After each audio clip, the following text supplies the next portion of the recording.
বছর আওয়ামী লীগের আওয়ামী লীগের জন্মের পরে এত শক্তিশালী অবস্থা আওয়ামী লীগের কখনো ছিল না। গত 15 বছর আওয়ামী লীগ ক্রমাগত ইলেকশন ম্যানুফ্যাকচার করার মাধ্যমে ক্ষমতায় থাকতে থাকতে তারা সেই শক্তিটা অর্জন করেছে। পুলিশ প্রশাসন বিচার বিভাগ সবকিছু তাদের করায়ত্তে ছিল।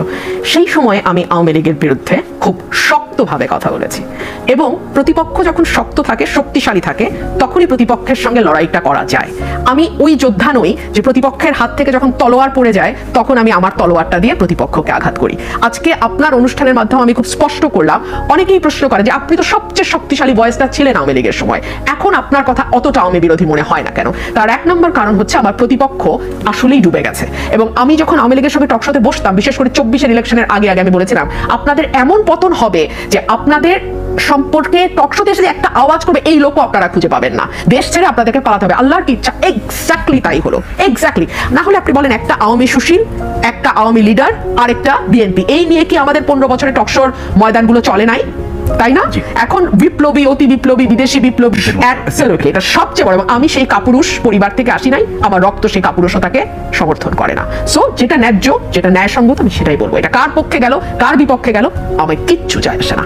এখন দেখুন আওয়ামী লীগের যেই নিষেধাজ্ঞাটা, হ্যাঁ, এবং আওয়ামী লীগের বক্তব্য প্রচার করলে তার ব্যাপারে শাস্তি দেওয়া হবে, ফেসবুকে আওয়ামী লীগের পক্ষে কথা বললে তার ব্যাপারে ব্যবস্থা নেওয়া হবে, ফেসবুকে আওয়ামী লীগের কোনো ভিডিও দিলে তার ব্যাপারে ব্যবস্থা নেওয়া হবে।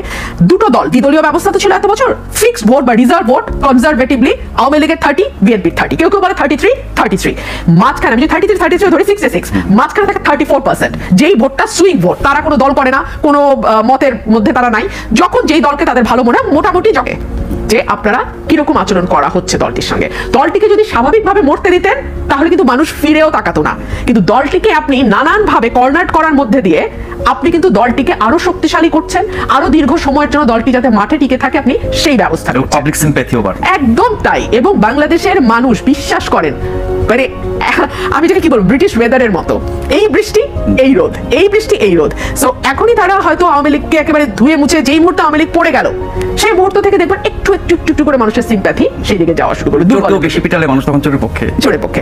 আপনি আমাকে বলেন এই যে গত 15 বছর আমাদেরকে শেষ করে দেওয়ার সব রকম চেষ্টা হয়েছে না?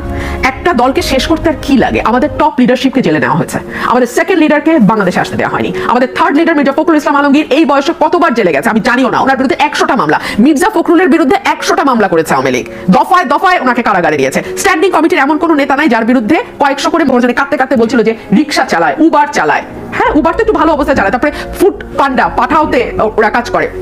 এই দলটা টিকছে কি করে? আওয়ামী লীগ যত টর্চার করেছে এই দলের জনপ্রিয়তা তত বেড়েছে। আওয়ামী লীগ যত টর্চার করেছে সাধারণ মানুষ, একদম সাধারণ মানুষ, নাজমুল ভাই, আমি রিক্সায় চড়েছি, আমি গণপরিবহনে চড়েছি, যখনই আমি চড়েছি আস্তে, আমি হাসিনার আমলের কথা বলছি, আস্তে করে কানে কানে বলতো আপা লেগে থাকেন আপা, আমরা আছি আপনাদের সাথে। এই যে ভালোবাসা মানুষের, সাধারণ মানুষ, ওই মানুষটা গিয়ে কিন্তু আপনার মিছিলে যোগ নাও দিতে পারে, ওই মানুষটা গিয়ে আপনার দলের হয়ে কোন একটা কর্মসূচিতে অংশ নাও নিতে পারে, কিন্তু গোপনে গোপনে সে কিন্তু আপনার প্রতি তার সিম্প্যাথি এবং ভালোবাসা বাড়ছে এবং সে ঠিক করে রাখছে যে একটা সুযোগ যদি আসে এই দলকেই আমি ভোটটা দিব। সো এই ব্যাপক বিপুল জনপ্রিয়তা বিএনপির, এটার একটা বড় কারণ হচ্ছে 15 বছরে তাদের উপরে নির্যাতন হচ্ছে। সো আপনি কি আওয়ামী লীগের সেই ভিকটিম চেহারাটা মানুষের সামনে আনতে চান, যেই চেহারাটা আওয়ামী লীগকে আরো জনপ্রিয় করবে? দেখুন একটি দল ক্ষমতা থেকে বিদায় হওয়ার 9 মাস পার হয়েছে, আপনি একটা সুশীল আনতে পারছেন না, যেই সুশীল আজকে আমাদের দুজনের 7 কোটি টাকার মালিক, রাস্তার ফকির, তারা একজন আসা সাহস করে আমি যেই কথাগুলো বলতেছি ওই কথাগুলো বলতে পারে না, কারণ তার সেই নৈতিক জোরটা নাই। আরেকটা ছোট্ট বিরতি নিয়ে ফিরে আসছি, এবারও নিশ্চয়ই আপনাদেরকে সাথে পাবো। প্রশ্নগুলো সহজ, গ্লোবাল টেলিভিশনে আমাদের আজকের অতিথি মুজিবুর রহমান মঞ্জু এবং ব্যারিস্টার রুমিন ফারহানা। মুজিব ভাই, আমরা একদম শেষ পর্যায়ে চলে এসেছি। ট্রুথ অ্যান্ড রিকনসিলিয়েশন এর কথা আপনি বলছিলেন, যার উদ্যোগ নেওয়া হচ্ছে, আমাদের আইন উপদেষ্টা সেটা বলেছেন, প্রয়োজনীয়তার কথা ব্যাখ্যা করেছেন। একদিকে আমি আওয়ামী লীগের কার্যক্রম নিষিদ্ধ করব, বিচার করব, আবার ট্রুথ অ্যান্ড রিকনসিলিয়েশনের কথা বলবো, দুইটা কি পরস্পর বিরোধী কিনা? না, রিকনসিলিয়েশনটা কার সাথে কিভাবে হবে? রিকনসিলিয়েশনের বিষয়টা যেটা বলছে ট্রুথ অ্যান্ড রিকনসিলিয়েশনের ব্যাপারে, সেটা হচ্ছে যারা নিজ থেকে এসে নিজের বলবে, সরি বলবে বা নিজের অপরাধের কথাটা স্বীকার করবে। 11 ট্রুথ কমিশন হয়েছিল কিন্তু এটা কোনো কাজে লাগে না, ওটা কিছুটা কাজ শুরু করেছিল, কিন্তু 11 তো পরে আর মানে আপনার প্রসেসটাই আগায় নাই। ইভেন এটাও আগাতে পারবে কিনা জানি না। আমি কিন্তু দেখছি যে সবকিছু শেষ পর্যন্ত বিএনপির ঘাড়ে গিয়ে পড়বে। রুমিন ফারহানা কিন্তু খুব সিম্প্যাথাইজ আওয়ামী লীগের প্রতি, দেখেছেন যে শত্রু এত দুর্বল হয়ে গেছে, যেন তার শত্রুর প্রতি তার খুব মায়া লাগছে। আমার কথা হচ্ছে এই মায়াটা আপনি যখন ক্ষমতা আসবেন তখন আপনি যদি দেখান আমরা খুব খুশি হবো। এনিওয়ে, হবে বিএনপি যদি ক্ষমতা আসার পরে চিন্তা করলো যে সবচেয়ে বড় ভিকটিম বিএনপি। আমি তো সেটা আপনাকে বলছি যে বিএনপি যদি ন্যানো কোনো কথা বলে তখন আওয়ামী লীগকে ফিরিয়ে আনা ষড়যন্ত্র। এই যে আপনি যে বলছেন রুমিন ফারহানা এত পপুলার হলেন কিভাবে, সে তো খুবই পপুলার। রাস্তা দিয়ে হাঁটার সময় তো আপনি দেখবেন, আপনাকে আমি বলছি আমাদের একটা দুর্ভাগ্য কি, আপনি 10টা ভালো কথা বলেছেন, আপনার একটা ভুল তো আপনি করতে পারেন, বা আপনার একটা কথা আমার বিপক্ষে যেতে পারে।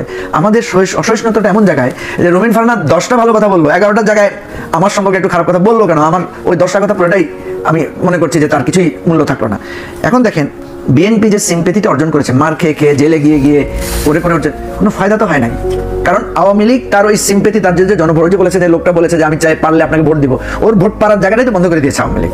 সেই জায়গা থেকে আমরা বলছি সিম্পেথির ফল তখন পায় না, এখন নিশ্চয়ই পাবে, আগামীতে পাবে। না, এখন তো ধরেন আমি এটাই বলছি, এখন যেটা পাওয়ার এইটা তো ওই যে উনার আবার মায়া তৈরি হচ্ছে তার জন্য, এখন উল্টা তার জন্য আমি একটু সংশয় করি, কারণ মানুষ আবার এটা নিয়েও করে, বুঝছেন, মানে মানুষ তো অনেক কথা বলে। আমি মনে করি যে প্রতিপক্ষের দুর্বলতম অবস্থায় তাকে আঘাত করাটা কাপুরুষতা। না, আপনি আঘাত করবেন না বিচার করবেন, এটা নিয়ে বিতর্ক। আপনি তার প্রতি আঘাত করবেন। যেমন দেখেন, এটা ক্রেডিট আমি বিএনপিকে দিই। পৃথিবীর ইতিহাসে, বাংলাদেশের ইতিহাসে তো অবশ্যই, পৃথিবীর ইতিহাসে এরকম ঘটনা ঘটেছে কিনা যেখানে থানার সিপাই পর্যন্ত পালায় গেছে, যেখানে পিয়ন পর্যন্ত পালায় গেছে, কোনো সরকার নাই, সরকার অনেক কিছু করতে। হ্যাঁ, এবং একটা আওয়ামী লীগের পরিচিত নেতার বাড়ি দেখাতে পারবেন না যেটা আক্রান্ত হয় নাই, একটা থানা দেখাতে পারবেন না যেটা আক্রান্ত হয় নাই, একটা গভর্নমেন্ট অফিস দেখাতে পারবেন না যেখানে মানুষ গিয়ে ঢিল মারে নাই। কথা হচ্ছে কয়টা আওয়ামী লীগের নেতাকে মানুষ ধরে মেরেছে। কারণ আমি জেল থেকে বেরিয়েছি 6 তারিখে, আমি দেখলাম তারেক রহমানের বক্তব্য, আপনি এখন শুনতে পাবেন, উনি বলেছেন কোনো প্রতিশোধ নেওয়া যাবে না। ঠিক আছে, তাহলে আপনি এখন বলছেন যে আপনি প্রতিপক্ষের দুর্বল অবস্থা আপনি আঘাত করেছেন, করেন নাই তো। আর এখানে আপনি আমরা তো 5 তারিখের পরে আমরা তো এখানে এনসিপি বা বিএনপি বা এবি পার্টি তো আমরা আলাদা সত্তা না। ঠিক আছে, আমি রুমিন ফারহানার প্রতি রেসপেক্ট রেখে বলছি, আমরা কিন্তু আমাদেরকে হেয় প্রতিপন্ন করেছে যে তোমরা আপনারা পারেন না, আমরা পারছি। আমি আমার রাজনৈতিক জায়গা থেকে আমি বলবো যে হ্যাঁ তোমরাই করেছো, আমরা পারি নাই। তাদেরকে আমরা সম্মান দিব। তারা যদি আমাদেরকে সম্মান না দেয় কি হবে, সময়ের বিবর্তনে তারা বুঝতে পারবে। এখন ওরা 7-8 মাসের মধ্যে, ওরা তো একটা রাজনৈতিক দল আকারে ছিল না, তারা একটা আন্দোলন আকারে ছিল, এখন একটা রাজনৈতিক দলে আসছে, আস্তে আস্তে তারা হয়তো শিখবে। এখন আমরা তাদের প্রতি কিভাবে বিষয়টাকে দেখবো সেটা হচ্ছে প্রসঙ্গ। বিএনপি এত বড় একটা দল, বিএনপির সাথে তো প্রতিদ্বন্দ্বিতা বাংলাদেশে। এখন যদি বিএনপিকে আপনি 1 নম্বর দল বলেন, 2, 3, 4, 5 তো আপনি খুঁজে পাবেন না। আমি যদি সাপোর্টের জায়গায়, এখনো তো আমি দেখি 2 আওয়ামী লীগ, বিশাল ব্যবধানের সেকেন্ড হবে। এখনো আমি মনে করি সাপোর্টের রেশিওতে যদি আপনি ধরেন, সাপোর্টের রেশিওতে আওয়ামী লীগ হবে না 2 নম্বর দল। আমি তো এখনো মনে করি আওয়ামী লীগকে যদি আপনি স্পেস দেন, সুযোগ দেন, সে তো 2 নম্বর, কিন্তু তাকে স্পেস আপনি কিভাবে দিবেন? কারণ তার রক্ত যারা ঝরিয়েছে, যে তার বাড়ি